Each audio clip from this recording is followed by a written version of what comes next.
11/7/2025 रोजी आदिवासी मुलांचे शासकीय वसतिगृह गोडेगाव येथे आपल्याला लाभलेले वक्ते माननीय श्री अक्षय साळवे सर व आपल्या वसतिगृहाचे माजी विद्यार्थी श्री महेश गाडेकर सर यांचे आपण टाळ्यांच्या गजरात स्वागत करावे.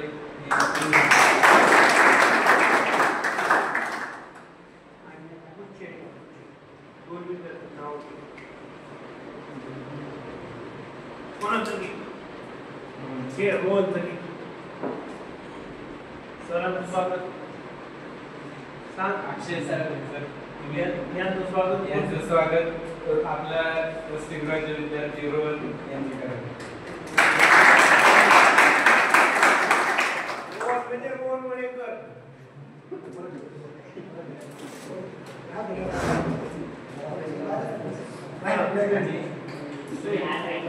महेश गाडेकर सर यांचे स्वागत रोहन वाडेकर यांनी करावे. रोहन वाडेकर दुसरा घे ना, दुसरा घे. वैभव मेमाने यांनी करावे.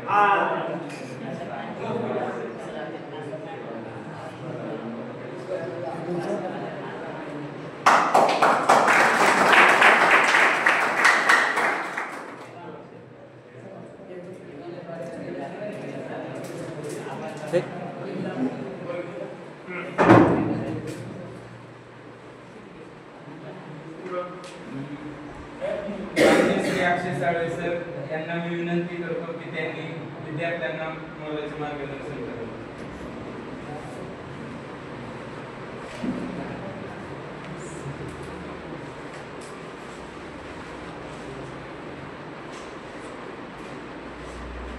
सर्व जणांचे जेवण झालं का?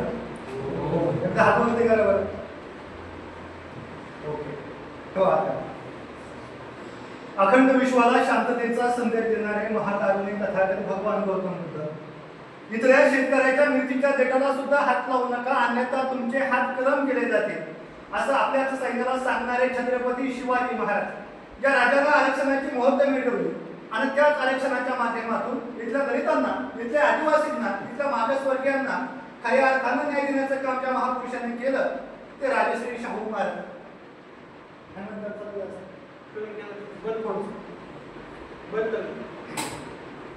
अखंड विश्वाला शांततेचा संदेश देणारे महाकारुणी तथागत भगवान गौतम बुद्ध इथल्या शेतकऱ्याच्या मृत्यूच्या देठाला सुद्धा हात लावू नका, अन्यथा तुमचे हात कलम केले जातील, असं आपल्याच सैन्याला सांगणारे छत्रपती शिवाजी महाराज ज्या राजाने आरक्षणाची मोहर मिळवली आणि त्याच आरक्षणाच्या माध्यमातून इथल्या दलितांना, इथल्या आदिवासींना, इथल्या मागासवर्गीयांना खऱ्या अर्थानं न्याय देण्याचं काम ज्या महापुरुषांनी केलं ते राजश्री शाहू महाराज. ज्या महापुरुषामुळे आमच्या घराघरापर्यंत शिक्षणाची ज्ञानगंगा पोहोचली ते महात्मा ज्योतिबा फुले, ज्या माणसामुळे आज आम्ही मानाचं, अभिमानाचं, नवे नवे तर सन्मानाचं जीवन जगू शकतो ते विश्ववंदनीय डॉक्टर बाबासाहेब आंबेडकर. अरे जग बदल घालून घाव, जग बदल घालून घाव सांगून गेले मला भीमराव, असं म्हणत फक्त महाराष्ट्रात नाही, फक्त भारतात नाही तर बाबासाहेबांचा विचार छत्रपती शिवरायांचे पोवाडे ज्या महापुरुषांनी थेट विदेशात पोहोचवले ते कॉम्रेड अण्णाभाऊ साठे. अरे उगाच नाही बहरला निसर्ग या जगाचा, उगाच नाही बहरला निसर्ग या जगाचा, रक्ताचे पाणी केले मूळ निवासीने आणि जगवतो साऱ्या जगाला, इतके मोठे काम केले आदिवासीने, इतके मोठे काम केले आदिवासीने. मग इतकं मोठं काम करणारे बिरसा मुंडा, तंट्या भिल्ल, नाग्या कातकरी आणि ज्या मातीतून तुम्ही आम्ही येतो ते होण्याची केले अशा सर्वच महापुरुषांना, क्रांतिकारकांना तुमच्या जोरदार टाळ्यांच्या गजरामध्ये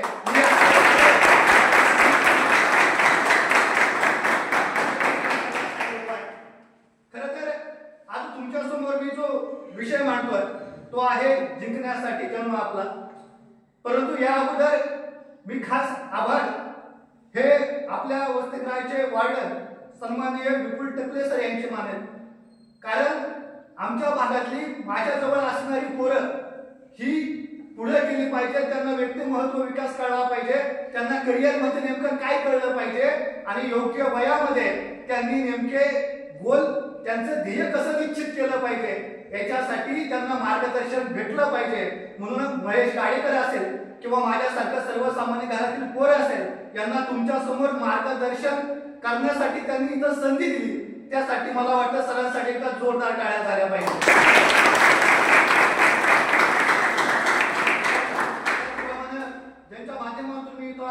ते सन्माननीय महेश गाडेकर यांचे देखील मी मनापासून आभार व्यक्त करतो, सरांचे देखील मनापासून आभार व्यक्त करतो.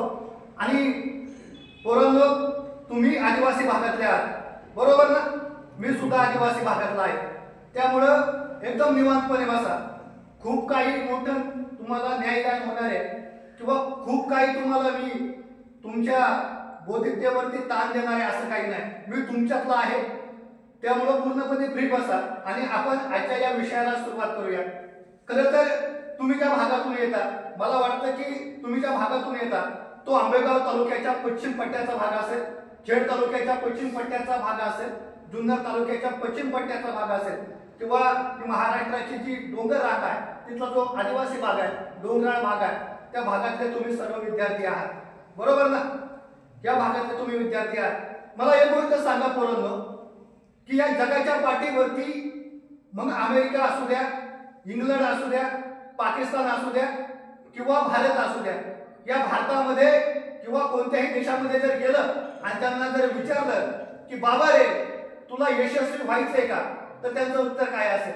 मी जर तुम्हाला विचारलं की तुम्हाला तुमच्या आयुष्यामध्ये मोठं व्हायचंय का, यशस्वी व्हायचंय का, तुमचं उत्तर काय असेल? असं कोणी आहे का तुमच्यातलं की ज्याला वाटतंय मला यशस्वी व्हायचं नाही, माझ्याकडे पैसे नसले तरी चालतील, मी सक्सेस नाही झालो तरी चालेल? आहे का कोणी? नाही का? मग जगाच्या पाठीवरती जेवढी काही मोठी माणसं आहेत ती माणसं यशस्वी का होतात? मला गोष्ट सांगा की आज तुम्ही जांभूरतून येत असाल, तुम्ही वरच्या भागातून कोणत्याही भागातून येत असाल, एखाद्या मित्राला तुम्ही जर विचारलं की बाबा रे तुला यशस्वी व्हायचंय का, त्याचं उत्तर काय असेल? की मला यशस्वी व्हायचंय बरोबर. पण मग सांगा, जर प्रत्येकाला यशस्वी व्हायचंय किंवा लहानपणी प्रत्येक जण स्वप्न पाहत असतो की मला यशस्वी व्हायचंय, मग प्रत्येक जण यशस्वी होतो का? प्रत्येक जण आयुष्याच्या टप्प्यावरती कुठेतरी मोठा अधिकारी होतो का? म्हणजे मला आठवतं की माझ्या बरोबर असणारा सोमनाथ नावाचा मित्र, की जो माझ्या बरोबर 5वीला होता, तो 5वीला असताना त्याने एक स्वप्न पाहिलं होतं. काय स्वप्न होतं त्याचं? की मला पुढे जाऊन PSI व्हायचं. हा सोमनाथ पुढे जाऊन 7वीला गेला, 7वीतून 10वीला गेला, 10वीला गेल्यानंतर त्याला कळलं की अभ्यास खूप कठीण आहे. तिथून तो 12वीला गेला, कसा तरी पास झाला. आज तो सोमनाथ चाकण सारख्या MIDC मध्ये 10 ते 15 हजारावरती काम करतो. त्याने सुद्धा स्वप्न पाहिलं होतं ना की मला जाऊन PSI व्हायचंय, मग तो होऊ शकला का? तर तो होऊ शकला नाही. आपलं सुद्धा असंच आहे बघा. तुम्ही खेड्यातून येता, मी सुद्धा खेड्यातून येतो. आपण लहानपणी एक स्वप्न पाहिलेलं असतं, पण जसं जसं आपण शिकत जातो, पुढे पुढे होत जातो, ऑटोमॅटिकली आपली जी स्वप्न आहेत ती कमी कमी होत जातात. मग आपल्याला जर यशस्वी व्हायचं असेल किंवा आपल्याला एखाद्या गोष्टीमध्ये यश मिळवायचं असेल, तर ते यश मिळवण्यासाठी आपल्यामध्ये नेमके कोणते अडथळे निर्माण होतात, याच अडथळ्यांच्या विषयी मी तुमच्या समोर आज बोलणार आहे. तर जर तुम्हाला वाटतंय यशस्वी व्हायचंय, जर तुम्हाला वाटतंय की आपण आपल्या आयुष्यामध्ये काहीतरी ध्येय निर्माण केलं पाहिजे, तर सर्वात महत्वाची गोष्ट असते की तुमचं ध्येय निश्चित असलं पाहिजे. काय असलं पाहिजे? एकदा मोठ्याने बोला. तुमचं काय असलं पाहिजे? निश्चित ध्येय निश्चित असलं पाहिजे. बघा, ध्येय निश्चित असणारी माणसं यशाच्या शिखरावरती जातात, पण ज्या माणसांचं ध्येय निश्चित नसतं ती माणसं कधीच यशाच्या शिखरावर जात नाही. ही कालची ही परिस्थिती होती, ही आजची ही परिस्थिती आहे आणि ही उद्याची ही परिस्थिती असणार आहे. मग ज्या क्रांतीच्या भूमीतून आपण येतो, त्या क्रांतीच्या भूमीतलं एक नेतृत्व म्हणजे बिरसा मुंडा. बिरसा मुंडांचा ज्यावेळेस आपण अभ्यास करायला लागतो, ज्यावेळेस बिरसा मुंडांचं आपण चरित्र पाहायला लागतो, त्यावेळेस आपल्याला दिसतं की बिरसा मुंडांनी आपलं ध्येय ठरवलेलं होतं. काय होतं बिरसा मुंडांचं ध्येय? बिरसा मुंडांचं ध्येय ठरलं होतं काय? जंगल जमीन ही आपली मातृभूमी आहे आणि त्या जंगल जमिनीसाठी वाटेल ते त्याग मी करेन, हे बिरसा मुंडांचं ठरलेलं होतं. ठरलेलं होतं का नव्हतं? म्हणजे इथल्या इंग्रज व्यवस्थेच्या छाताडावरती तया लाथ मारण्याचं, इथल्या इंग्रज व्यवस्थेच्या छाताडावरती पाय ठेवण्याचं काम बिरसा मुंडांनी केलं. कशाच्या जीवावरती केलं? तर त्यांचं ध्येय निश्चित होतं. जर ध्येय निश्चित नसतं तर त्याच्या वेगाने पुढे जाऊ शकले असते का? आपण डॉक्टर बाबासाहेब आंबेडकरांचं उदाहरण घेऊया. एक सर्वसामान्य दलित समाजातला पोरगा ज्या पोराला कधी पाण्याच्या घोटाला सुद्धा इथल्या व्यवस्थेनं स्पर्श करू दिला नाही, वर्गामध्ये त्या पोराला कधी बसू दिलं नाही, अशा परिस्थितीतून सुद्धा ते पोरग म्हणत होतं की मला शिकायचं. त्या पोराला सांगितलं होतं की मला जे अस्पृश्यतेचे चटके भेटले ते माझ्या समाजाला पुन्हा एकदा मी बसू देणार नाही. मग या पोरानं करावं काय? हाला अपेक्षा सहन केल्या. या पोरानं करावं काय? पाणी दिलं नाही. एवढंच काय, विदेशामधून शिकून आल्यानंतर सुद्धा ज्या वेळेस ते नोकरीसाठी लागले त्यावेळेस तिथला जो कारकून आहे, तो कारकून साहेबावरती म्हणजे त्या व्यवस्थेतला जे डॉक्टर आंबेडकर साहेब झाले होते तिथं फायली फेकून मारायचं. परंतु बाबासाहेबांचं ध्येय होतं, काय ध्येय होतं की मी ज्या समाजातून येतो त्या समाजाचा मी उद्धार केले आणि पुढे जाऊन ज्या पोराला इथल्या व्यवस्थेनं पाणी नाकारलं, ज्या पोराला इथल्या व्यवस्थेने कधी वर्गात बसू दिलं गेलं नाही, त्याच पोरानं पुढे जाऊन या भारतातली सर्वात पहिली 10 जण मग हिरडा गुट असेल, भाकरा नांदेला असेल, हे बांधण्याचं काम त्या डॉक्टर बाबासाहेब आंबेडकरांनी केलं. ज्या पोराला वर्गात बसू दिलं नाही, पुढे जाऊन त्याच बाबासाहेबांनी भारताचं संविधान लिहिलं. कशामुळे लिहिलं माहित आहे? तर त्यांचं ध्येय निश्चित होतं. त्यांना माहित होतं मला काय करायचंय, त्यांना माहित होतं मला भारताचं संविधान लिहायचंय. जर भारताचं संविधान मी लिहू शकलो तर त्याच संविधानाच्या माध्यमातून मी माझ्या जनतेला, मी माझ्या माणसांना, मी इथल्या भारतीय माणसांना हक्क आणि अधिकार देऊ शकतो. म्हणून पोरांनो, मला तुम्हाला सांगायचंय की तुम्ही 5वीला असाल, तुम्ही 10वीला असाल किंवा तुम्ही 15वीला असाल, आताच ठरवून घ्या की तुम्हाला पुढे जाऊन काय करायचं.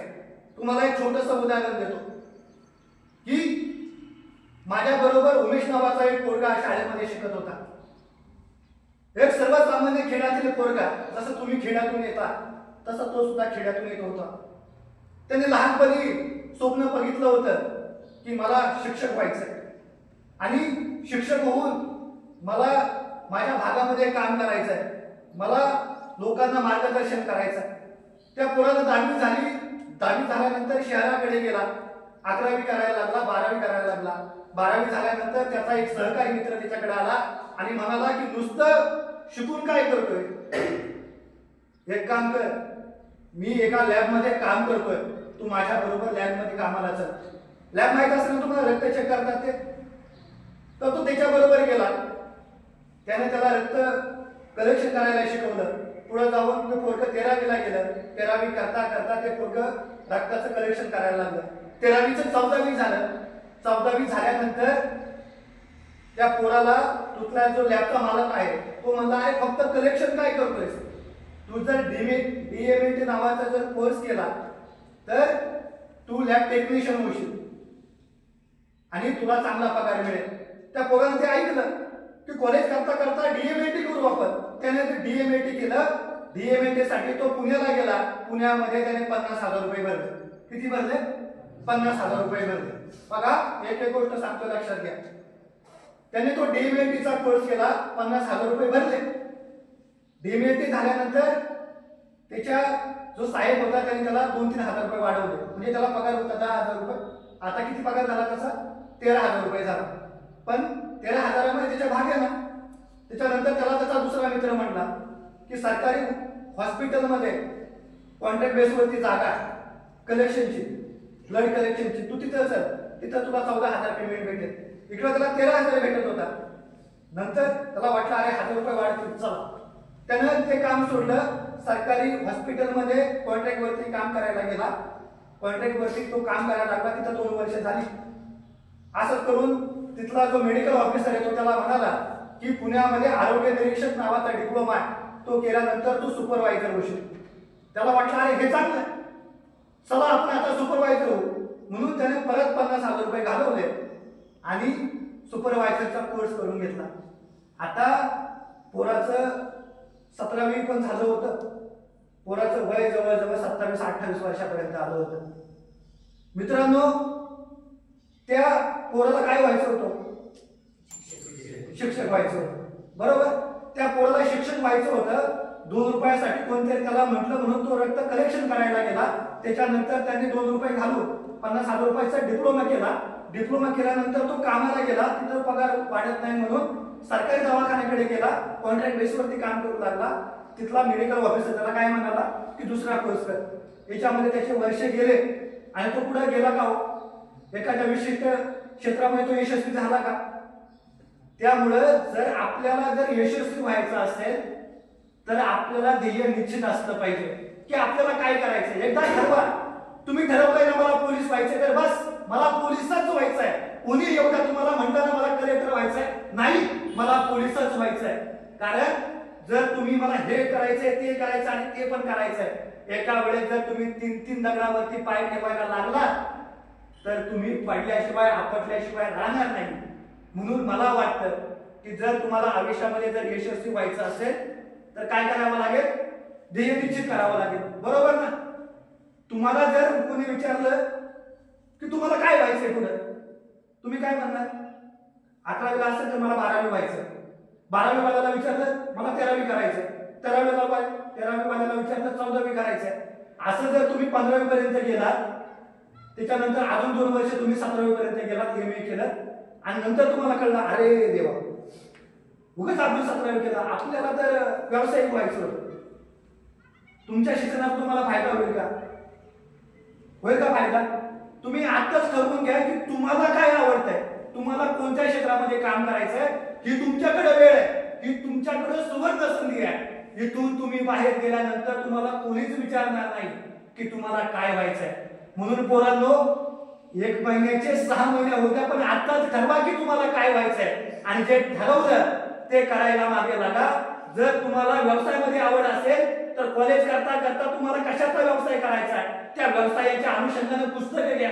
त्या पुस्तकांमध्ये वाचा की नेमका व्यवसाय कसा करायचा असतो, नेमका व्यवसाय उभारण्यासाठी कोणत्या गोष्टींची आवश्यकता असते. तुम्हाला ज्या व्यवसायामध्ये उतरायचंय त्या व्यवसायामधल्या एखाद्या मालकाला विचारा की नेमकं काय लागतं, नेमकं भांडवल कुठून गोळा करायला लागतं, याचं मार्केटिंग कसं असतं. या जर तुम्ही गोष्टी केल्या तर तुम्ही यशाच्या शिखरापर्यंत जाऊ शकता. नाहीतर आजही भारतामध्ये 70 ते 80% लोक अशी आहेत की कामाला जातात पण कामाला गेल्यानंतर घरी येताना म्हणतात की मला हे करायचंच नव्हतं. MIDC मध्ये तुमचे मित्र असतील त्यांना विचारा, ज्या वेळेस MIDC मध्ये सर्वसामान्य पोरगा 12-12 तास काम करतो आणि घरी आल्यानंतर तो म्हणतो मला हे काम करायचं नव्हतं पण मी माझ्या शिक्षणाच्या अवस्थेमध्ये माझा वेळ वायाला घालवला, मी फिरत राहिलो, मी वाईट मित्रांच्या संगतीला लागलो, माझ्या अभ्यासात मी लक्ष दिलं नाही, म्हणून माझ्यावरती ही वेळ आली. म्हणून पोरांनो आत्ताच ठरवा तुम्हाला पुढे जाऊन स्वतःच्या आयुष्यामध्ये ग्रेट व्हायचंय की कुठेतरी 15-20 हजारावरती कंपनीमध्ये काम करायचंय. हे तुम्हाला आत्ताच ठरवावं लागेल. म्हणून तुम्हाला सांगतोय की सर्वात महत्वाची गोष्ट काय आहे की तुमचं ध्येय निश्चित असलं पाहिजे. आणि ध्येय निश्चित करताना सुद्धा असं बऱ्याच वेळा होतं. म्हणजे बघा एखादं पोरग इंजिनिअरिंगला जातं, इंजिनिअरिंग मध्ये शिक्षण घेतं, 1 वर्ष होतात 2 वर्ष होतात, नंतर त्या पोराला त्या इंजिनिअरिंग मध्ये आवड नसते. आईचं प्रेशर असतं की माझं बाळ इंजिनियर होणार आहे, वडिलांचं प्रेशर असतं की माझं बाळ इंजिनियर होणार आहे. म्हणून आई वडिलांसाठी ते पोरग इंजिनियर व्हायला लागतं, अभ्यास डोक्याच्या बाहेर जातो आणि शेवटी पोरं आत्महत्या करतात. हे वास्तव आहे. आज सगळ्यात जास्त आत्महत्या जर कोणत्या होत असतील तर ती जी मेडिकलला पोरं जातात ना त्यांच्या आत्महत्या होतात, जी पोरं इंजिनिअरिंगला जातात ना त्यांच्या आत्महत्या होतात. म्हणून पोरांनो स्वतःसाठी जगा. आपली आई काय म्हणते, आपला बाप काय म्हणतो किंवा दुसरं कोणाला काय वाटतंय याच्यापेक्षा तुम्हाला ज्याच्यामध्ये आवड आहे ना त्याच्यामध्ये उतरून तुम्ही करा. तुम्ही यशस्वी झाल्याशिवाय राहणार नाही. ही सगळ्यात महत्वाची गोष्ट आहे. सचिन तेंडुलकर तुम्ही नाव ऐकलं असेल. जर सचिन तेंडुलकरला जर सांगितलं असतं की तू कलेक्टर हो तर सचिन तेंडुलकर कलेक्टर होऊ शकले असते का? जर लता मंगेशकरला सांगितलं असतं की तुम्ही पुढे जाऊन इंजिनियर व्हा तर त्या एक उत्कृष्ट इंजिनियर होऊ शकले असत्या का? जर महेंद्रसिंग धोनीला सांगितलं असतं की तुला मोठा पोलीस ऑफिसर व्हायचंय तर ते उत्कृष्ट पोलीस ऑफिसर होऊ शकले असते का? तर नाही. एक गोष्ट लक्षात घ्या, प्रत्येकाच्या आवडी निवडी वेगळ्या आहेत, प्रत्येकाची पसंत वेगळी आहे. प्रत्येक माणूस सरकारी नोकरीमध्ये जाऊ शकत नाही, प्रत्येक माणूस प्रत्येक गोष्ट करू शकत नाही. म्हणून आपल्या आवडी ओळखा. जर तुम्हाला बोलण्यासाठी आवड असेल, जर तुम्हाला बोलण्याची आवड असेल तर तुम्ही वक्तृत्व क्षेत्रामध्ये येऊ शकता. आज नितीन बानगुडे पाटील असतील, आज इंदुरीकर महाराज असतील, एका सुपारीचे जवळजवळ 40, 30, 35 असे ते मानधन घेतात. जर त्यांनी ठरवलं असतं की नाही मला उत्कृष्ट अभियंताच व्हायचंय तर जमेल का? तुमच्या आवडी तुम्ही स्वीकारा. तुम्हाला कशामध्ये आवड आहे, तुम्हाला ज्या गोष्टीमध्ये आवड आहे त्याच्यामध्ये काय करिअर आहे, त्याच्यामध्ये काय संधी आहे. एक लक्षात ठेवा की ज्या गोष्टीमध्ये तुम्हाला आवड आहे ना त्या गोष्टीमध्ये जर तुम्ही सातत्याने चुकून जर दिलं तर तुम्ही ग्रेट होऊ शकता. परंतु ज्याच्या गोष्टीमध्ये तुम्हाला आवड नाही, ज्या गोष्टी तुम्हाला पसंत नाही त्या गोष्टीमध्ये जर तुम्ही सातत्याने पडत राहिला तर तुम्ही ते काम कराल सुद्धा पण तुम्ही शेवटपर्यंत आनंदी राहू शकणार नाही. आणि म्हणून जर तुम्हाला यशस्वी व्हायचं असेल, जर तुम्हाला पैसाच कमवायचा असेल, जर तुम्हाला प्रसिद्धीच कमवायची असेल तर तुमच्या आवडीच्या क्षेत्रामध्ये तुम्ही कार्य करा. आणि सगळ्यात महत्वाची गोष्ट की आपला आवाका बघा, आपली काय ताकद आहे. म्हणजे आपला जवळचा मित्र पोलीस भरती करतोय आणि आपल्या डोक्यात गणित जात नाही पण आपण म्हणायचं नाही ना मी पोलीस भरतीच करतो तर याला अर्थ नाही. आहे का अर्थ? तुम्हाला प्रत्येकाला आपापली ताकद माहित असते. मग आपण ओळखायचंय की आपल्याला नाही गणित जमत तर आपल्याला काय जमतंय, तर आपण चांगलं बोलतोय, आपण चांगलं विकू शकतो. आज कित्येक उद्योजक आहेत की ते लाखांमध्ये कमवतात. असं काही नाहीये की माणूस सरकारी नोकरीमध्येच गेला म्हणजे तो यशस्वी होतो. सर आदित्यला सांगू शकते सरकारी नोकरी म्हणजे ध्येय नाहीये. जर तुम्हाला तुमच्या अभ्यासामध्ये कॉन्फिडन्स असेल, जर तुम्हाला तुमच्या अभ्यासात प्रगती असेल तर तुम्ही त्या गोष्टीमध्ये करू शकता. पण तुमची जर आवड अभ्यासात नसेल तर अभ्यासाव्यतिरिक्त तुम्ही काय करू शकता या गोष्टींकडे मला वाटतं की लक्ष दिलं पाहिजे आणि आपला आवाका तपासून घेतला पाहिजे की आपण किती उंच उडी मारू शकतो. म्हणजे आमचा एक कवी मित्र आहे, सर आमचा एक कवी मित्र आहे, तो सारखा म्हणायचा की सांग सके तुझ्यासाठी काय करू, तुझ्यासाठी चंद्र आणू की तारे आणू. काय वाटतं, चंद्र तारे आणू शकतो का? कोणता कवी, जगातला कोणताही कवी चंद्र तारे आणू शकतो का तो? पण काय म्हणतो तो की सांग सके, सांग तुझ्यासाठी काय करू, चंद्र आणू की तारे आणू. असं आपण करायचं नाही. काय असं आपण करायचं नाही. आपल्याला काय जमू शकतं असं करायचं. आणि मला काय वाटतं की हे अशा कवींपेक्षा मला एक कवीची सुंदर चारोळी ती खूप आवडते की एका मुलीच्या प्रेमामध्ये तो पडलेला असतो आणि काही करून ती मला मुलगी मिळलीच पाहिजे म्हणून तो सातत्याने प्रयत्न करत असतो. आणि एकदा विचारतो, दोनदा विचारतो, तीनदा विचारतो, विचारून पार बाबा थकतो आणि थकल्यानंतर शेवटी ती प्रियसी म्हणते की मी तुझी होऊ शकत नाही, तुला जे करायचे ते कर. आणि शेवटी छातीवरती दगड घेऊन तो पोरगा घरी येतो. अशी कित्येक पोरं आहेत की प्रियसी नाही म्हटली म्हणून आत्महत्या केल्या. अशा कित्येक पोरं आहेत की एखादी प्रियसी नाही म्हटली म्हणून आत्महत्या केली. अशी कित्येक पोरं आहेत की एखादी पोरगी नाही म्हटली म्हणून आपल्या हातावरती वार केले.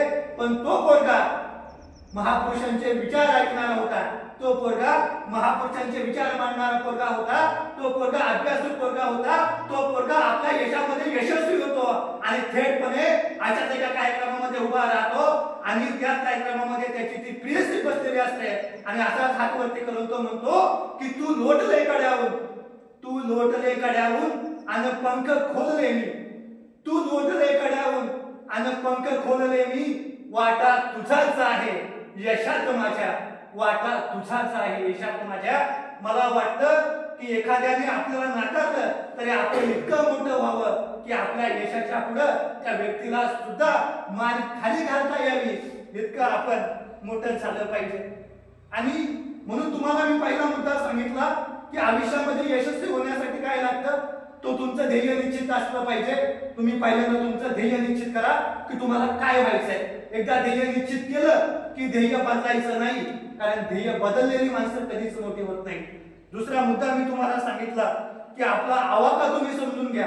आपल्याला ज्या गोष्टी जमणार आहेत त्या गोष्टीमध्ये फोकस करा.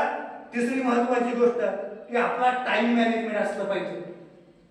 बघा तुमच्यातले बरेच जण असतील आणि मी सुद्धा त्या गोष्टी केल्या की कॉलेजला जायचं, कॉलेजला हॉस्टेलला आलं की एक पान घ्यायचं, पानावरती लिहायचं वेळापत्रक. मग सकाळी 7 ते 11 वाजेपर्यंत कॉलेज, 11 घरी आलो, हॉस्टेलला आलो की 11 ते 12 12:30 जेवण. जेवण झाल्यानंतर 1 ते 4 वाजेपर्यंत अभ्यास, 4 ते 6 वाजेपर्यंत रिलॅक्स, 6 नंतर ते 7 वाजेपर्यंत परत व्यायाम आणि परत अभ्यास. असं वेळापत्रक बनवलंय का तुमच्या लोकांनी? ओके, एक जण बघा, असे वेळापत्रक बनवले जातात. असे कित्येक माणसं आहेत की जी माणसं म्हणतात की आता उद्यापासून मी व्यायामाला सुरुवात करणार, मी जिमला जाणार. पण शुक्रवारी टाइम टेबल बनवलं की तो म्हणतो जाऊ द्या, उद्या शनिवार आहे, थांबा, शनिवारचा दिवस जाऊ द्या. शनिवार झाला का तो म्हणतो अरे रविवार आहे, सुट्टी आहे, जाऊ द्या, सोमवारपासून आपण फॉलो करू. सोमवार झाला का म्हणतो मला मित्राबरोबर जायचं होतं. आणि सगळा आपला टाइम टेबल तो खराब करून टाकत असतो. असं प्रत्येकाच्या आयुष्यात होतं. म्हणून जी माणसं आयुष्याच्या वाटेवरती मोठी होतात ती माणसं योग्य प्रकारचं टाइम मॅनेजमेंट करत असतात. विराट कोहली नाव ऐकलं तुम्ही? विराट कोहली, अक्षय कुमार नाव ऐकलं? अक्षय कुमार एका पिक्चरचे किती घेत असेल पैसे? किती घेत असेल? किंवा लाखामध्ये तर घेत असते का? बरोबर, लाखांमध्ये. हा जो अक्षय कुमार आहे, हा अक्षय कुमार तुम्हाला 10च्या पुढे कोणत्याच पार्टीमध्ये दिसणार नाही. 10च्या पुढे का? तर अक्षय कुमारचा एकदा इंटरव्ह्यू चालला होता आणि अक्षय कुमार आपल्या इंटरव्ह्यू मध्ये सांगतात की मी पुढेच पार्टीला 10च्या नंतर जात नाही. का? तर माझी झोप महत्वाची आहे. जर मी योग्य प्रकारे झोपलो तर माझं आरोग्य चांगलं राहील. आणि हाच अक्षय कुमार हा सकाळी 5 वाजता उठतो आणि 5 वाजता उठल्यानंतर व्यायामाला सुरुवात करतो. उगाच माणसं यशस्वी होत नाही. तुम्हाला टाइम मॅनेजमेंट करावं लागतं. अक्षय कुमार काय कमी आहे का? पण तू जर 10 वाजता झोपतोय 5 वाजता उठतोय, का उठतोय? तर माझं आरोग्य चांगलं राहिलं पाहिजे, माझी बॉडी फिट झाली पाहिजे, जेणेकरून ते माझ्या करिअरसाठी एक चांगली संपत्ती ठरेल. आपण सुद्धा जर आता टाइम मॅनेजमेंट केलं, पोरांनो हेच वर्ष तुमच्या हातात आहेत. तुमच्याकडे 11वीला तुम्ही आले, 15वी पर्यंत जर तुम्ही एक टाइम मॅनेजमेंट केलं तर सकाळी तुम्ही जर 5 वाजता उठले, 5 ते 7 वाजेपर्यंत जर चांगला अभ्यास केला, तर तुम्ही योग्य प्रकारचं अभ्यासाचं नियोजन केलं तर तुम्ही 15वीला गेल्यानंतर सुद्धा एक यशस्वी उद्योजक म्हणा, यशस्वी विद्यार्थी म्हणा, किंवा एखादी तुम्हाला सरकारी नोकरी लागू शकते. का? तर तुमच्याकडे टाइम मॅनेजमेंट असतं. म्हणून पोरांनो, आयुष्यात जर यशस्वी जर व्हायचं असेल तर आपल्याला टाइम मॅनेजमेंट केलं पाहिजे. पण आपला प्रॉब्लेम काय आहे? म्हणजे आपल्याला सकाळी उठायला टाइम नसतो, आपल्याला अभ्यास करायला टाइम नसतो, पण त्याच वेळेस आपल्याला इंस्टाग्रामवरती रील बघायला वेळ असतो. त्याच वेळेस आपल्याला फेसबुकवरती कोणाला तरी रिक्वेस्ट पाठवायला वेळ असतो. बघा, योग्य वेळेत काही गोष्टी आपल्याला कळत नाही. पण एकदा तुमचं 25 ओलांडलं की नंतर तुम्हाला कोणी विचारणार नाही. घरची जबाबदारी आपल्या अंगावरती असते. तुमची इच्छा नसताना सुद्धा तुम्हाला काम करावं लागतं. आईचा बापाचा खर्च आपल्याला उचलायचा असतो. म्हणून पोरांनो, 10 ते 15 हजारामध्ये काही होत नाही. जर आपल्याला यशस्वी व्हायचं असेल तर हेच तुमच्याकडे क्षण आहेत. ह्या क्षणांचा जर तुम्ही नीट वापर केला, या टाइमचा तुम्ही नीट वापर केला, तर तुम्ही आयुष्याच्या यशावरती उज्ज्वल आयुष्याचं यश तुम्ही संपादन करू शकता. मोबाईल तुम्ही कितीही बघितला, तुम्ही इंस्टाग्राम कितीही स्क्रोल केलं तर काय होऊ शकतं? जास्तीत जास्त ती तुमच्या बरोबर 5 मिनिटं बोलू शकते, 10 मिनिटं बोलू शकते. जर तुम्ही आयुष्यात यशस्वी झाले नाही तर ती सुद्धा सोडून जाते. म्हणून आपण ठरवायचंय की आपला वेळ आपण कोणासाठी द्यायचा आहे? आपला वेळ आपण दुसऱ्यांसाठी द्यायचा आहे की आपला वेळ आपण स्वतःसाठी द्यायचा आहे? ज्या माणसाने स्वतःसाठी वेळ दिला ती माणसं आयुष्यामध्ये यशस्वी झाली.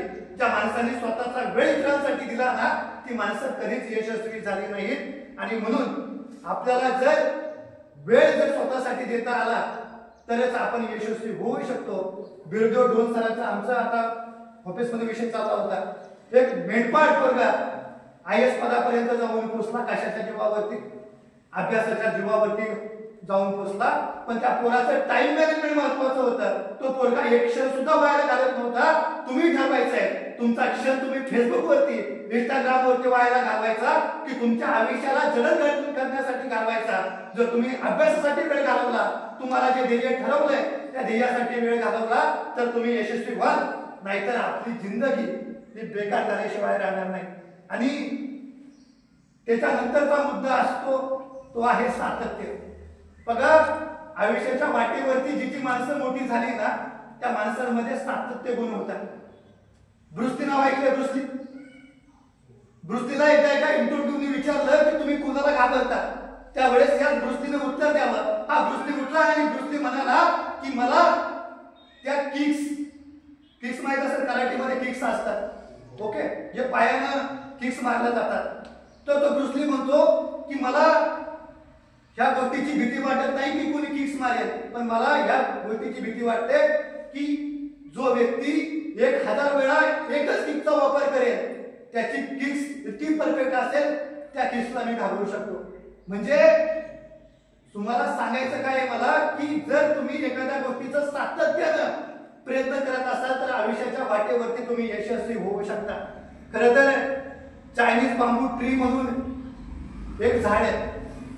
ते झाड शेतकऱ्यानं लावलं की एका महिन्यात सुद्धा ते झाड फुटत नाही, 2 महिन्यात सुद्धा ते झाड फुटत नाही, 3 महिन्यात सुद्धा झाड फुटत नाही, वर्ष जातं झाड फुटत नाही. पण तो शेतकरी पाणी देत असतो. 1.5 वर्ष होतं शेतकरी पाणी देतो पण ते झाड फुटत नाही. 2 वर्ष होतात, 3 वर्ष होतात, 4 वर्ष होतात, 5 वर्ष होतात आणि 5 वर्ष झाल्यानंतर 5 वर्षाच्या पुढचे जे 6 आठवडे आहेत त्या 6 आठवड्यामध्ये ते जे झाड आहे ते 80 फुटापर्यंत जातं. याचा अर्थ काय? सातत्यानं जर तुम्ही एखादी गोष्ट करत असाल तर तुम्ही यशस्वी होऊ शकता. पण जर त्या शेतकऱ्याने ठरवलं की 1 वर्ष झाले, 2 वर्ष झाले, झाड मोठं झालं नाही, आपण पाणी टाकायचं नाही, तर झाड फुटेल का? तर ते झाड फुटणार नाही. आणि म्हणून आयुष्यामध्ये सातत्य महत्वाचं ठेवा. तुम्ही जिमला जाता, 1 दिवस जिम केलं, महिनाभर जिम केलं तर लगेच बॉडी होते का? लगेच बॉडी होत नाही. म्हणून तुम्ही जी गोष्ट ठरवलेली आहे ती गोष्ट तुम्ही सातत्याने जर कराल तरच तुम्ही यशस्वी होत जाल. एक सर्वसामान्य खेड्यातील पोरग होतं तुमच्यासारखंच, एक सर्वसामान्य खेड्यातील पोरग, पण त्या पोरामध्ये एक इच्छाशक्ती होती की मला काहीतरी करून दाखवायचं. त्या पोराने ठरवलं होतं की जगाने मला काही म्हटलं तरी चालेल पण मला यशस्वी व्हायचंय. मग त्या पोराने करायचं काय? तर त्याचे 4-5 मित्र होते. ते मित्र हातामध्ये मोबाईल घ्यायचे आणि हा पोरगा म्हणायचा की माझी शूटिंग काढा. मग ते पोरगा काहीतरी बोलायचं, बोबड्या भाषेत बोलायचं. त्या बोबड्या भाषेत बोलल्यानंतर त्या पोरांना मजा वाटायची. अरे बोबड्या भाषेत बोलतायत. ते त्याचे एखादा व्हिडिओ काढायचे आणि ते व्हिडिओ काढायचे आणि ते इंटरनेटवरती, टिकटॉक वरती टाकायचे. पुढे जाऊन 1चे 2 व्हिडिओ झाले, 2चे 3 व्हिडिओ झाले, पण त्या पोराला सुद्धा मजा वाटायची. येणारी लोक म्हणायचे अरे काय वेड्यावानी करतोय हा, अरे हा काय वेडा झालाय का? पण त्या पोरानं तिथं कधी लक्ष दिलं गेलं नाही. त्या पोरानं त्या गोष्टीवरती लक्ष दिलं नाही. पुढे जाऊन त्या पोराला त्या अभिनयाची एवढी गोडी लागली की त्याने त्याच्या बहिणीला सांगितलं की मला एक मोबाईल पाहिजे. सर्वसामान्य घर, फाटका शर्ट असायचा, जुनी कपडे असायची, साधं घर. त्या साध्या घराला साधं प्लॅस्टर सुद्धा नाही. पण त्या बहिणीनं भावाचा हट्ट म्हणून एक मोबाईल घेऊन दिला. त्या पोराला आई नाही, बाप नाही, पण चला आपला भाव आहे म्हणून मोबाईल घेऊन दिला. मग ते 4-5 पोरांबरोबर जायचं. ती 4-5 जी पोरं आहेत ती पोरं त्याची शूटिंग काढायची. असं करत करत ते पोरग टिकटॉक वरती हा व्हिडिओ झाला का तो व्हिडिओ, तो व्हिडिओ झाला का तो व्हिडिओ, ते रील वरती ते पोरग टाकत गेलं. जे काही तुमच्यासारखी माझ्यासारखी पोर आहेत ते तिच्यावरती कमेंट करायची, अरे काळ्या हे काय करतोय, अरे तुला साधं बोलता येत नाही, तू काय करतोय. त्या पोराला चिडवायची. पण त्याने ठरवलं होतं की मला या गोष्टीकडे लक्ष द्यायचं नाही. ते पोरग सातत्याने व्हिडिओ करत राहिलं. पुढे जाऊन त्या पोराच्या त्या व्हिडिओ चढायला लागल्या. ज्याप्रमाणे त्याला विरोध करणारी माणसं वाढत होती त्याचप्रमाणे त्याला चांगली म्हणणारी सुद्धा माणसं वाढत होती. असंच पोरग व्हिडिओ करत होतं. एकदा एका व्यावसायिकाला वाटलं अरे पोरग चांगलं बोलतंय, आपण त्या पोराला आपल्या व्यवसायाच्या उद्घाटनासाठी बोलवलं पाहिजे. त्या पोराला त्या व्यवसायाच्या उद्घाटनासाठी बोलवलं जातं. त्याला 2 शर्ट दिले जातात. पोरग खुश होतं. अरे कालपर्यंत आपल्या अंगावरती फाटकी तुटकी कपडे होती, आज आपल्याला 2 कपडे भेटले, पुढे जाऊन त्या पोराला होऊन भेटलो, ते पोरगं रीलवरती रील काढायला लागतं, शूटिंग काढावं लागतं, असं दिवस जातात. मग दिवस पुढे जातात. दिवस गेल्यानंतर त्याला अजून मागणी येते, अजून विरोध होतो, पण त्या पोरगं विरोधाकडे पाहत नाही. मग कोणीतरी 5,000 द्यायचं, कोणीतरी 10,000 रुपये द्यायचं, कोणीतरी 500 रुपये द्यायचं.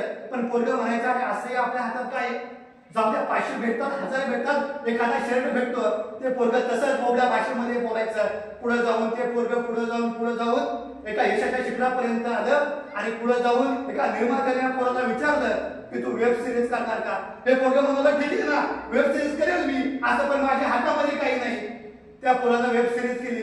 पुढे जाऊन ते पोरगं यशाच्या शिखरापर्यंत चमकू लागलं आणि यशाच्या शिखरापर्यंत चमकू लागल्यानंतर त्या महाराष्ट्रातला सगळ्यात मोठा रियालिटी शो कोण होणार मराठी करोडपती या सेटवरती ते पोरगं आलं आणि पुढे जाऊन जी पोरं म्हणतात ना की आम्ही काही करू शकत नाही, जी पोरं म्हणतात ना मी काळा आहे, मी काही करू शकत नाही, जी पोरं म्हणतात ना की मी बोबडा आहे, काही करू शकत नाही, अशा पोरांच्या मानसिकतेवरती ते एक कानफडत मारतं आणि पुढे जाऊन ते पोरगं इथल्या सर्वसामान्य पोरांना, इथल्या गोरगरीब पोरांना दाखवतं आणि तुमच्या जर ताकद असेल ना तर तुम्ही यशस्वी होऊ शकता.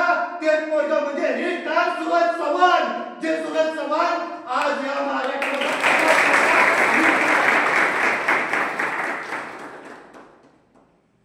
सूरज चव्हाण म्हणजे सर्वसामान्य घरातील पोरगं, कोणतंच बॅकग्राऊंड नाही. त्या पोराला अजित दादा एक मोठं घर बांधून देतात कशाच्या जीवावरती. त्या पोरामध्ये अभिनय होता का? त्या पोरामध्ये कुशाग्र बुद्धिमत्ता होती का? त्या पोरामध्ये खूप अभ्यास होता का? नाही. फक्त त्या पोरामध्ये सातत्य होतं, त्या पोरामध्ये कष्ट करण्याची ताकद होती. त्या पोराला कित्येक जणांनी बोलला अरे तू काळा आहे, तू काहीच करू शकत नाही. कित्येकानं सांगितलं अरे बोबड्या भाषेच्या तू नाही करी, पण त्या पोरानं माघार घेतली नाही. आज जी माणसांनी कमेंट केल्या ती माणसं सुद्धा त्या पोराला सलाम करतात. पोरांनो आयुष्यात यशस्वी व्हायचं असेल तर त्या सूरज चव्हाण सारख्या यशस्वी व्हा. कोणीही तुम्हाला न करू द्या, कोणीही तुम्हाला बोलू द्या, पण तुमच्या इच्छाशक्तीवरती ठाम राहा, तुमच्या ध्येयावरती ठाम राहा. तुम्ही यशस्वी झाल्याशिवाय राहणार नाही. आणि म्हणून तुम्हाला मी आतापर्यंत जे मुद्दे सांगितले की तुमचं निश्चित ध्येय असलं पाहिजे, त्याचप्रमाणे तुमच्याकडे टाइम मॅनेजमेंट असलं पाहिजे, तुमच्याकडे सातत्य असलं पाहिजे आणि सर्वात महत्वाची गोष्ट आता तुमच्या समोर मांडतोय ती गोष्ट म्हणजे तुमचा परिपूर्ण अभ्यास असला पाहिजे. माणसं कधी यशस्वी होतात तर त्या माणसांचा परिपूर्ण अभ्यास असतो. जी माणसं कलेक्टर होतात, जी माणसं शासकीय अधिकारी होतात ती उगाच होत नाही. त्यांचा एक पाया भक्कम असतो. 11वी पासून 10वी पासून ती पोरं अभ्यास करत असतात, परिपूर्ण अभ्यास करायचा असतो. जी माणसं परिपूर्ण अभ्यास करतात तीच यशाच्या शिखरावर जातात. ज्या माणसांचा अभ्यास नसतो ती माणसं कधीच यशस्वी होऊ शकत नाही. म्हणून तुम्ही ठरवा तुम्हाला काय व्हायचंय. तुम्ही जर ठरवलं असेल मला उद्योजक व्हायचंय, तुम्ही जर ठरवलं असेल की मला हॉटेल व्यवसाय करायचा आहे, तर तुम्ही शाळा शिकताना सुद्धा हॉटेल व्यवसायाकडे गेलं पाहिजे. त्यांना विचारलं पाहिजे की हॉटेल व्यवसाय करण्यासाठी काय गोष्टींची आवश्यकता असते. तुम्ही त्या वेटरला विचारलं पाहिजे की इथं नेमकी प्रणाली कशी चालते. तुम्ही त्या मालकाला विचारलं पाहिजे किती खर्च लागतोय, त्याची रेसिपी नेमकी काय असते. जर तुम्हाला एखादा प्लॅन टाकायचा असेल तर त्या प्लॅनचा अभ्यास काय असतो ह्या सर्व गोष्टी समजून घ्याव्या लागतील. जर तुम्हाला सरांसारखं वार्डन व्हायचं असेल तर तुम्हाला वार्डनला भेटावं लागेल. त्या वार्डन सरांना विचारावं लागेल की सर याच्यासाठी अभ्यास काय असतो, याच्यासाठी कोणती पुस्तकं वाचावी लागतात, याच्यासाठी नेमका कसं नियोजन करावं लागतं. तुम्हाला जे गोष्ट करायची आहे तिचा पुरेपूर जर तुमचा अभ्यास असेल तरच तुम्ही आयुष्याच्या वाटेवरती यशस्वी होऊ शकता, नाहीतर तुम्ही यशस्वी होऊ शकत नाही. आणि सर्वात महत्वाची गोष्ट की तुम्हाला अनुभव असणं गरजेचं आहे. जर एखाद्याला डॉक्टरकीचं प्रमाणपत्र भेटलं आणि त्याला अनुभव नसेल तर तो पेशंटवरती उपचार करू शकतो का? त्याला अनुभव तर पाहिजे ना, बरोबर ना. मग जर तुम्हाला एखादा व्यावसायिक व्हायचं तर तुम्हाला अनुभव तर लागेल ना. आणि तुम्हाला हॉटेल उघडायचं असेल तर तुम्हाला वेटरचं काम सुद्धा करावं लागेल आणि ते शिकावं लागेल. तुम्हाला एखादं दुकान टाकायचं असेल तर त्या दुकानामध्ये नेमकं काय चालतं ते एकदा शिकावं लागेल. म्हणून जोपर्यंत तुम्ही परिपूर्ण अभ्यास करत नाही तोपर्यंत तुम्ही यशाच्या शिखरावरती जाऊ शकत नाही. हे सगळ्यात महत्वाची गोष्ट आहे. आणि शेवटचा पॉईंट तुमच्या समोर मी मांडतोय. तो शेवटचा पॉईंट आहे की आरोग्य धनसंपदा. बघा वरचे तुम्हाला जेवढे मुद्दे सांगितले ते महत्वाचे आहेत, त्याच्यासोबत तुमचं आरोग्य चांगलं असणं गरजेचं आहे. जर तुमचं आरोग्य चांगलं नसेल, तुम्ही प्रचंड कष्ट केले, प्रचंड क्षमता तुमच्यामध्ये होती, पण तुम्ही जर एखाद्या आजाराने ग्रस्त झाला तर तुम्ही तो व्यवसाय चालवू शकता का? तुम्ही ती नोकरी करू शकता का? तर तुम्ही करू शकत नाही. म्हणून तुम्ही सकाळी लवकर उठलं पाहिजे, तुम्ही व्यायाम केला पाहिजे. आणि मला आजही आठवतं सर की मी ज्या भागातून येतो, जांभोरीमधून येतो, त्या जांभोरीमध्ये आंबे खायचे असले तरी आम्ही 2 ते 2.5 किलोमीटर पायी पायी जायचो, फक्त आंबे खायला. म्हणजे हडकी असेल, हाडवळा असेल, अशी ठिकाणं होती. तिकडे 2.5 किलोमीटर पर्यंत आम्ही पोरं फिरत जायचो. आज आमच्या पोरांचा प्रॉब्लेम असा आहे की इथून गावामध्ये जायचं असलं तरी पोरांना गाडी लागते, आणि या गाडीचा प्रॉब्लेम असा होतो की पायाला सवय लागत नाही. पुढे जाऊन याच पोरांना दमा होतो. पुढे जाऊन आपली बैठी जीवनशैली, आपल्या शरीराला कोणत्याही प्रकारचा व्यायाम भेटत नाही, म्हणून वेगवेगळे आजार निर्माण होतात. म्हणून पोरांनो जास्तीत जास्त चाललं पाहिजे, जास्तीत जास्त पाणी पिलं पाहिजे, किमान दिवसातून सकाळी किंवा संध्याकाळी तरी व्यायाम केला पाहिजे. जर आपलं आरोग्य चांगलं असेल तर आपण यशस्वी झालो तरी त्याचा आनंद आपण घेऊ शकतो. पण जर आपण यशस्वी झालो नाही, आपण जर आपल्या आरोग्याकडे लक्ष दिलं नाही, तर आपण यशस्वी होऊ शकत नाही. आणि म्हणून जे काही आपण फास्ट फूड खातोय ते जेवढं आपल्याला टाळता येईल, म्हणजे वडापाव असेल, चायनीज असेल, जेवढं टाळता येईल तेवढं टाळलं पाहिजे. कारण याचा आपल्या आरोग्यावरती वाईट परिणाम होत असतो. नियमितपणे आपण व्यायाम केला पाहिजे. ह्या गोष्टी सगळ्यात महत्त्वाच्या आहेत. आणि तुम्हाला जे मी काही मुद्दे सांगितले ते मुद्दे तुमच्या लक्षात आले असतील. पहिला मुद्दा आपला होता की काय, निश्चित ध्येय असलं पाहिजे, बरोबर. दुसरा काय की आपल्या आवडीच्या क्षेत्रामध्ये आपण काम केलं पाहिजे. तिसरं आपलं टाइम मॅनेजमेंट असलं पाहिजे. चौथं सातत्य असलं पाहिजे. ह्या गोष्टी असल्या पाहिजेत, बरोबर ना? असल्या पाहिजेत ना? ओके. आणि मग की आपला ऍटिट्यूड कसा असला पाहिजे, हा ऍटिट्यूड सांगतो आणि तुमची रजा घेतो की आयुष्याच्या शिखरावरती यशस्वी काय व्हायचं. की एक कवी खूप सुंदर शब्दामध्ये म्हणतो की उडवाच मान माझी माझा नकार नाही, की उडवाच मान माझी माझा नकार नाही, इतकीच शर्त आहे मी वागणार नाही. आणि उडवाच मान माझी माझा नकार नाही, इतकीच शर्त आहे मी वागणार नाही.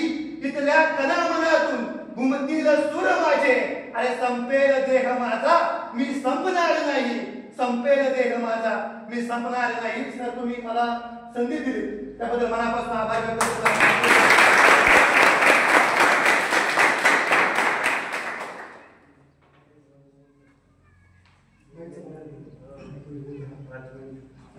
सर जसं म्हणाले आमच्या की म्हणजे यशस्वी होण्यासाठी काय करावं लागतं, म्हणजे वाय आपल्याला आयुष्यात काय करायचं, वाय ते कशासाठी करायचंय, काय करायचं ते निश्चित ठरवलं पाहिजे. म्हणजे मी कधी पण बोलतो की जिंदगी हर किसी की नहीं बदलती, जिंदगी हर किसी की नहीं बदलती, जिंदगी सिर्फ उसकी बदलती है जिसको जिंदगी बदलने में इंटरेस्ट होता है. जो आयुष्यात यशस्वी होण्याचा इंटरेस्ट आहे हा निर्माण केला पाहिजे आपण. आणि सर जसे म्हटले की काय करायचं आयुष्यात ते आत्ताच ठरवलं पाहिजे. तसं सरांना खूप खूप धन्यवाद, त्यांनी आपल्याला मार्गदर्शन केलं. आणि आता पुढे महेश सर सुद्धा DYFYचे मोठे कार्यकर्ते, धाडणीचे कार्यकर्ते आहेत, ते आपल्याला 2 शब्द सांगतील.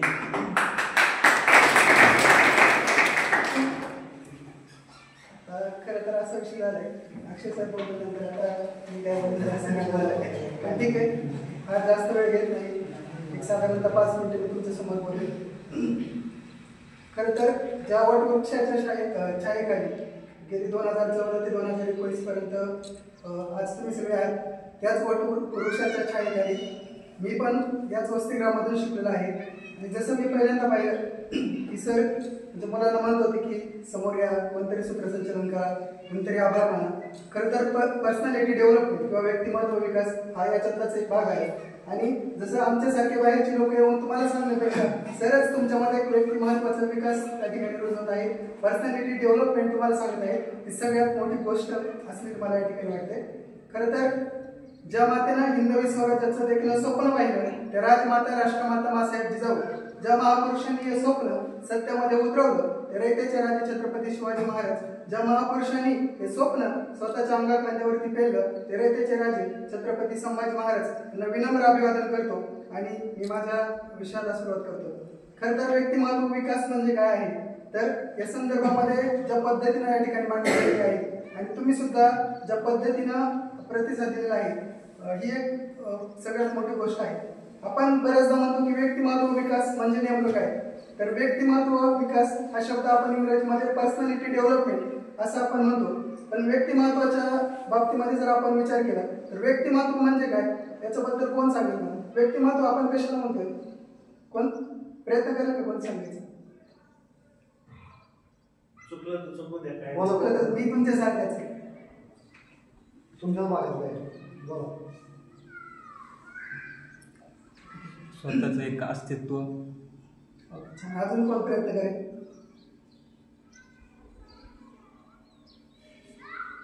ठीक आहे, चला मी सांगतो. व्यक्तिमत्व हा जो काही आता जसं पाहिलं पर्सनॅलिटी डेव्हलपमेंट. आता मला सांगा एखादा व्यक्ती दिसायला सुंदर आहे तर त्याचं व्यक्तिमत्व सुंदर आहे असं आपण म्हणू शकतो का? जसं मगाशी सरांनी बिग बॉस सूरज चव्हाणचं उदाहरण दिलं तर त्याच्याकडे त्याचं व्यक्तिमत्व कसं होतं?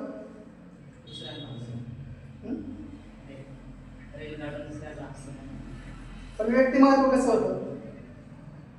व्यक्तिमत्व या गोष्टीचा जर आपण विचार केला तर आपण जसं एखादा व्यक्ती म्हणजे एखादा व्यक्ती दिसायला काळा असू द्या, एखादा व्यक्ती दिसायला गोरा असू द्या, एखादा व्यक्ती दिसायला जाड असू द्या, एखादा व्यक्ती दिसायला पातळ असू द्या, पण व्यक्तिमत्व फक्त माणसाच्या दिसण्यावरून ठरत नसतं तर ते व्यक्तिमत्व हे माणसाच्या असण्यावरून किंवा माणसाच्या आतमध्ये ज्या पद्धतीनं वैचारिक विचाराची देवाणघेवाण होते त्याच्यावरून व्यक्तिमत्व खरं तर ठरत असतं. तर हा एक विषय आहे. त्याच्यानंतर लिडरशिप क्वालिटी जी आहे तर तुम्ही सगळ्यांनी म्हणजे आता जसं हा मगाशी आला समोर इथे येऊन बोलला, त्याच्यानंतर मगाशी सूत्रसंचालन कोणतरी केलं. व्यक्तिमत्व म्हणजे काय हे दुसरं तिसरं काही नसून आपण स्वतःला जसं आहे तसं आपण स्वीकारणं. म्हणजे बरेचदा आपण स्वतःला कसं समजतो की मी असंच दिसायला आहे, मी तसंच दिसायला आहे, माझ्याकडे बुद्धीच कमी किंवा हे आपण स्वतःला ज्यावेळेस अशा गोष्टी करतोय तर ते आपण स्वतःला ब्लेम न करता आपण स्वतःला प्रेझेंट केलं पाहिजे. म्हणजे जिथं संधी भेटेल त्या संधीचं आपण सोनं केलं पाहिजे. ही गोष्ट आपण सगळ्यांनी आपल्या आचरणामध्ये आणली पाहिजे. त्याच्यानंतर दुसरी गोष्ट अशी आहे की व्यक्तिमत्वाच्या बाबतीमध्ये जे वेगवेगळे पैलू आहेत तर ते सगळे पैलू म्हणजे जसं की टाइम मॅनेजमेंट असेल, त्याच्यानंतर आपलं म्हणजे दररोजचं तुमचं दैनंदिन जीवन जे आहे तर ते जास्तीत जास्त तुम्ही अभ्यासामध्ये, त्याच्यानंतर खेळण्यामध्ये, आरोग्याच्या याच्यामध्ये या सगळ्या सवयी तुम्ही स्वतःला लावून घेतल्या पाहिजे. तरच आयुष्यामध्ये आपण त्या ठिकाणी यशस्वी होऊ शकतो. आपलं व्यक्तिमत्व इतरांसाठी प्रेरणादायी असलं पाहिजे. आज आपण पाहतो की प्रेरणादायी आपण कोणाला मानत असतो म्हणजे ज्यांच्याकडे पाहून आपल्याला काहीतरी प्रेरणा मिळत असते, काहीतरी मोटिवेशन मिळत असतं, त्याच लोकांना आपण आपला आदर्श मानत असतो आणि मग त्या आदर्श व्यक्तिमत्वांसारखं आपण सुद्धा आपल्या आयुष्यामध्ये आपलं एक आदर्श व्यक्तिमत्व आपण प्रेझेंट केलं पाहिजे असं मला वाटते. सरांनी जवळजवळ सगळेच मुद्दे क्लिअर केलेले. मी खरं तर धन्यवाद या ठिकाणी म्हणाले विपुल टकले सरांचं. खरं तर म्हणजे सर आम्हाला लागत होते म्हणजे आमच्या वेळेस पाहिजे होते सर खरं तर वॉर्ड म्हणून. तर म्हणजे आज म्हणजे मी जे पाहतो की मुलं ज्या पद्धतीनं हे होतात तर तेव्हाच ते तर आम्ही सुद्धा आज कुठेतरी एका चांगल्या पोस्टवरती असतो. तर ही एक गोष्ट आहे. सुरेश भटांच्या काही ओळी मला या ठिकाणी आठवतात. सुरेश भट असं म्हणतात की जे त्यांच्या गझलच्या ओळी आहेत, जे उद्या होणार आहे त्याचा मी आज आहे पुरावा, जे उद्या होणार आहे त्याचा आज मी आहे पुरावा, घे भविष्य नोंद माझी, बोल क्या हस्ताक्षरांची, बोल क्या हस्ताक्षरांची. एवढ्या या ठिकाणी बोलतो. या कार्यक्रमाच्या निमित्तानं आमचे मित्र अक्षय साळवे यांना सरांनी या ठिकाणी व्याख्यान करण्याची संधी दिली, त्याच्याबद्दल सरांना सुद्धा धन्यवाद देतो. त्याचप्रमाणे तुम्ही सगळेजण हे व्याख्यान ऐकून घेतलं आणि या व्याख्यानाचा उपयोग तुम्ही तुमच्या जीवनामध्ये नक्की कराल अशा प्रकारचा एक आशावाद या ठिकाणी व्यक्त करतो आणि थांबतो.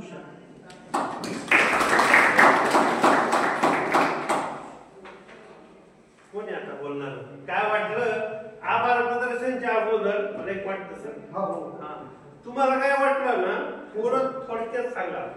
शिकले बाबा? काय होतंय, कार्यक्रम होतो, सूत्रसंचलन होतं, वक्ता म्हणजे त्यांचं व्याख्यान देतात आणि आभार प्रदर्शन होतं, कार्यक्रम संपला, असं कुठं नाही व्हायला पाहिजे. तुम्हाला तुम्ही काय काय ऐकलं तुमच्या भाषेमध्ये सांगा. इकडं समोर येऊन सांगा. जसं की आपल्याला सरांनी सांगितलं की आपण आपलं ध्येय निश्चित केलं पाहिजे, ध्येय निश्चित केलं पाहिजे. तर आपण जे ध्येय निश्चित करतो त्याच्याच बेसवर आपण पुढे जाऊन काहीतरी बनतो नाही का. तर मला वाटतं सगळ्यांनी ध्येय निश्चित केलं पाहिजे, कारण का आजच्या काळामध्ये म्हणजे मुलं ध्येय निश्चित करतात आणि ते नंतर जाऊन पुढं पस्तावतात नाही का. आपण जर त्यावेळी ध्येय निश्चित केलं असेल तर आपण आज काहीतरी असतो हे मला आज सरांकडून कळालं. तर मी सरांचं, अक्षय साळवे सरांचं मी आभार मानतो की त्यांनी आपल्या वस्तीगृहामध्ये येऊन व्याख्यान सादर केलं. त्याबद्दल मी सर्वांच्या वतीने तुमचे आभार मानतो.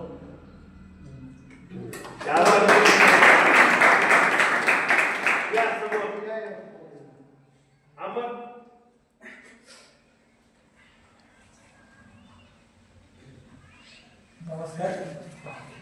मोटिवेशन म्हणजे मी इथं आल्यापासून मी आता 2 वर्ष झाला आलोय. मोटिवेशन म्हणजे मी हॉस्टेल कधी गेलो पण सगळ्यांची अवस्था बघितली नाही का, वर्डन वगैरे सगळ्यांची बघितली. पण हॉस्टेल हे बघितलं आणि सरांचा स्वभाव, सर असे ते मोटिवेशन आहेत माझे, म्हणजे मानतो त्यांना नाही का सरांना. म्हणजे कोणत्या पण हॉस्टेलला गेलं का चुकी झाली काय झाली तर सर समजून सांगतात, एकदा सांगतात 2दा सांगतात. पण असं नाही का ते म्हणतात तर तुम्ही काय करू नका, म्हणून त्याला मी स्वतःचं मोटिवेशन मानतो.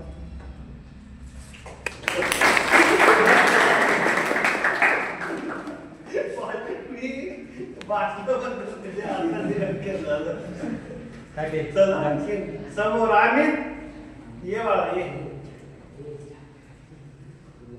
अमित नेहमी ते लोक नवीन पण पाहिजे त्यामुळे ते मार्ग बघितलं. सरांनी आपल्याला सांगितलं आहे जसं की आयुष्यामध्ये आपलं ध्येय निश्चित असलं पाहिजे. त्यासाठी आपण त्याला असे तेवढे प्रयत्न केले पाहिजे. त्यामुळे आपण काहीतरी आयुष्यात आपली वेगळी ओळख निर्माण करू शकतो. त्यासाठी आपल्याला ते तेवढे कष्ट केलेच पाहिजे. एवढे शिकवते. ठीक मेहमानी ये समोर 12वीचे विद्यार्थी.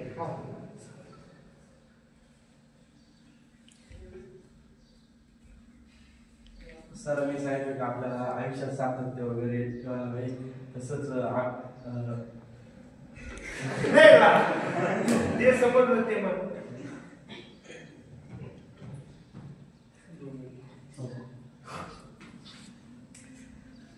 सांग तुझ्या भाषेत सांग. चुकलं तर चुकू दे. आपण काय बोध घातला आता जवळपास 1-1.5 तास बोललाय, त्यामध्ये आपण काय काय ऐकलं. सरांनी सांगितल्याप्रमाणे की मुलांना जास्त मोटिवेशन वगैरे मिळालं नाही कसं, आणि मुलांना एक म्हणजे टाइम मॅनेजमेंट वगैरे करण्याची हे जी मार्गदर्शन वगैरे केलं. ठीक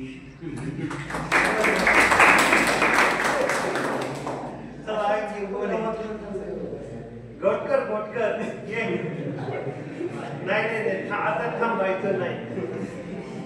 ये समोरून चल. कार्यक्रम अगोदर सांगितलं तर मी इकडे नाही बोलणार, तुम्ही सगळे करायचं.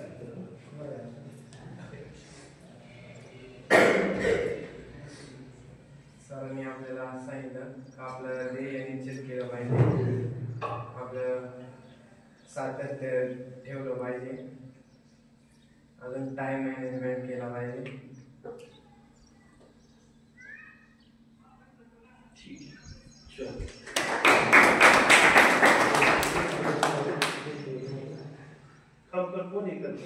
बाणेरे आणि अभिषेक. बाणेरे आणि अभिषेक.